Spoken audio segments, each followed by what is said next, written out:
I worked on the universal service recommendations in the broadband plan, focusing on how to get broadband to all of America. What was motivating me was the strong feeling that our current regulatory policies in this area are broken. They needed to be fixed. The system has, accomplished a great deal over the years, but it is not suited and is not going to bring broadband to all of America. The United States obviously is a very large, diverse, demographically and geographically diverse country. So deploying broadband in Alaska is quite different decision than it is deploying it in Puerto Rico or in West Virginia or in Connecticut.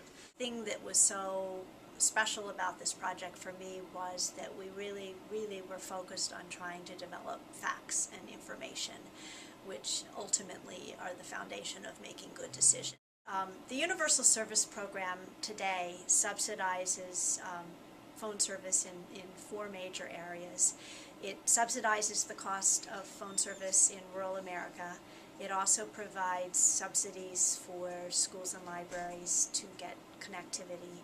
It subsidizes healthcare providers in rural America, and lastly, it provides subsidies for low-income households. We really can get broadband out there to the 7% or so that don't have broadband, then that will really mean rural America is at parity with the rest of America. Some of the initiatives that have a lot of support, such as connecting schools, community colleges, hospitals, and leveraging that to connecting the small business and residents in the communities that are essentially on the way there. I think that can have a significant impact in terms of, not just in terms of getting people broadband service that don't have it today, but getting significant upgrades to people in towns where they may have basic level broadband, but we could be talking about 50 to 100 megabit per second networks. What is exciting about this is it actually, will tangibly touch people's lives. Having the ability to, go online and use the power of the internet to get information, whether it's for personal reasons, for job reasons, for education reasons. If we don't address the issues laid out in the plan, then the real danger is we just sort of stagnate, and the U.S. really does fall behind substantively vis-a-vis the rest of the world.